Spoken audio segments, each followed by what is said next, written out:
അല്ല, അതൊക്കെ പറയാൻ സമയമാവുന്നല്ലേ ഉള്ളൂ. ഞാൻ പറയാനുള്ള കാര്യങ്ങൾ അദ്ദേഹത്തെ എന്താ പറയുക, ഗുജറാത്ത് സാഹിബിനോട് പറഞ്ഞിട്ടുണ്ട്.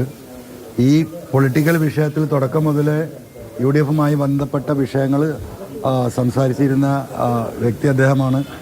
മുസ്ലിം ലീഗിനെ സംബന്ധിച്ചിട്ട് ഈ വിഷയത്തിൽ ഞങ്ങളെടുക്കുന്ന തൃണമൂലെടുക്കുന്ന നിലപാടുകളെക്കുറിച്ചും വ്യക്തിപരമായി ഞാനെടുത്ത രാഷ്ട്രീയ നിലപാടിലും വളരെ എന്താ പറയുക സൗഹാർദ്ദപരമായ നിലപാട് സ്വീകരിച്ചിട്ടുള്ള ഒരു പാർട്ടിയും ഒരു ലീഡർഷിപ്പുമാണ്.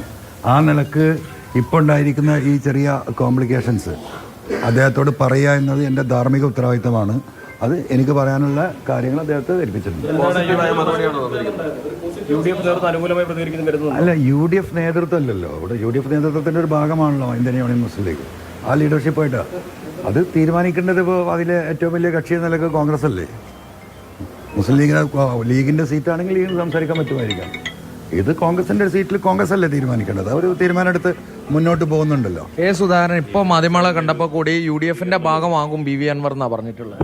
ഭാഗമാകൽ തുടങ്ങിയിട്ട് മാസത്രയുന്നു ഇനി ഭാഗം ഈ അവസ്ഥയിൽ അല്ല, അതൊക്കെ പറയേണ്ട സമയത്ത് പറയേണ്ടതുപോലെ പറയും. മനസ്സിലായില്ലേ? ഇപ്പം ഇത്രേ പറയാനുള്ളൂ. എനിക്ക് അദ്ദേഹത്തെ കണ്ട് പറയേണ്ട ഉത്തരവാദിത്തം എനിക്കുണ്ടായിരുന്നു. അദ്ദേഹം തന്ന പിന്തുണയ്ക്ക് എന്നും നമ്മൾ കടപ്പെട്ടവരാണ്. ആ പാർട്ടിയും പ്രത്യേകിച്ച് തങ്ങൾ കുടുംബവും കുഞ്ഞാലിക്കുട്ടി സാഹിബും തുടക്കം മുതൽ വളരെ പോസിറ്റീവായിട്ടാണ് ഞാനെടുത്ത പൊളിറ്റിക്കൽ നിലപാടിനോട് പ്രതികരിച്ചിട്ടുള്ളത്. അതിൽ രാഷ്ട്രീയമുണ്ടെന്ന് തിരിച്ചറിഞ്ഞിട്ടുള്ള രാഷ്ട്രീയ പാർട്ടിയാണ്. ആ നിലക്ക് നമ്മളോട് സ്നേഹവും താല്പര്യവും പ്രകടിപ്പിക്കുന്ന ആ ഒരു വ്യക്തി എന്ന നിലക്ക് അതും കൂടെ ഉണ്ട്. പൊളിറ്റിക്കൽ ലീഡർ എന്ന് മാത്രമല്ല, നമ്മളൊരു വെൽവിഷർ എന്ന നിലക്ക് ആ പാർട്ടിയും ആ ലീഡർഷിപ്പും എടുത്ത നിലപാടിനോട് എന്തെങ്കിലും അഭിപ്രായ വ്യത്യാസം ഉണ്ടെങ്കിൽ ആ അഭിപ്രായ വ്യത്യാസം പറഞ്ഞ് അറിയിക്കേണ്ട ഒരു ഘടകകക്ഷിയാണല്ലോ ഇന്ത്യൻ യൂണിയൻ മുസ്ലിം ലീഗ്. ആ നിലക്ക് പറഞ്ഞാൽ അല്ല, കുഞ്ഞാലിക്കുട്ടി സാഹിബ് എന്നും പോസിറ്റീവാണല്ലോ, ഇപ്പോഴും പോസിറ്റീവ് തന്നെയാണ്. അദ്ദേഹത്തിന് രാഷ്ട്രീയം അറിയല്ലോ. അദ്ദേഹം രാഷ്ട്രീയത്തിനെ കുറിച്ച് കൃത്യമായി ഗണിക്കുകയും മനസ്സിലാക്കുകയും ചെയ്യുന്ന ആളാണ്. അത് അദ്ദേഹം ഉൾക്കൊണ്ടിട്ടുണ്ടാവും. അല്ല, അതൊക്കെ നമുക്ക് പിന്നെ പറയാമെന്ന്. നിങ്ങൾ ഉദ്ദേശിക്കുന്ന ഒരു ആൻസർ ഇപ്പം എൻ്റെ കയ്യിൽ നിന്ന് കിട്ടില്ല. നല്ല വല്ല ആൻസർ വേണമെങ്കിൽ നിങ്ങൾക്ക് ചോദിക്കാൻ പറയാം. അല്ല, അതൊക്കെ നമുക്ക് പിന്നെ പറയാമെന്ന്.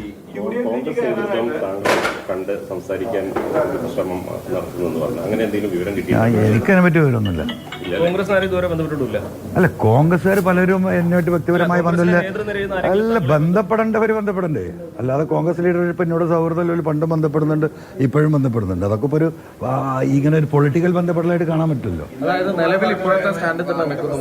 ഞാനിപ്പോഴും മുമ്പ് എൻ്റെ കാലിലാണ്, ഇപ്പോഴും എൻ്റെ കാലിലാണ്. ഈ രണ്ട് കാലിൽ ഞാൻ ഇപ്പോഴും നിൽക്കുന്നുണ്ട്. അല്ല, അതൊക്കെ നമുക്ക് പറയാന്നേ. ഇവിടെ PV അൻവർ 2 ദിവസം ഇനി മാധ്യമങ്ങളെ കാണില്ല. തന്റെ തീരുമാനം എന്താണ് 2 ദിവസം കഴിഞ്ഞ് പറയുമെന്നായിരുന്നു ഇന്നലെ പറഞ്ഞത്. എന്തായാലും ഇപ്പോൾ മുസ്ലിം ലീഗുമായി PK കുഞ്ഞാലിക്കുട്ടിയായി അല്പസമയം മുൻപ് അദ്ദേഹം ചർച്ച നടത്തിയിരുന്നു. എല്ലാ കാര്യങ്ങളും പറയാനുള്ള എല്ലാ കാര്യങ്ങളും അറിയിച്ചിട്ടുണ്ട്. ഇന്ന് കെ സുധാകരനെയും കണ്ടിരുന്നു. അപ്പോൾ UDFലേക്ക് എടുക്കുമെന്നിങ്ങനെ കേൾക്കുന്നുണ്ട്. അപ്പോൾ അതിനെയൊക്കെ പരിഹസിച്ചുകൊണ്ടുള്ള ഒരു മറുപടിയാണ് എന്തായാലും PV അൻവറിന്റെ ഭാഗത്തുനിന്നുണ്ടായിട്ടുള്ളത്. അൻവർ എന്ത് ചെയ്യും? അൻവർ സ്വതന്ത്രനായി മത്സരിക്കുമോ? UDFന്റെ ഭാഗമായി പ്രശ്നങ്ങൾക്കൊക്കെ ഒരു അവസാനം ഉണ്ടാകുമോ? ഷൗക്കത്തിന് വേണ്ടി വോട്ട് ചോദിക്കാൻ പ്രചാരണത്തിന് വേണ്ടി ഇറങ്ങുമോ? ഇതൊക്കെയാണ് ഇനി നിലമ്പൂരിൽ ബാക്കിയാകുന്ന രാഷ്ട്രീയ കൗതുകം.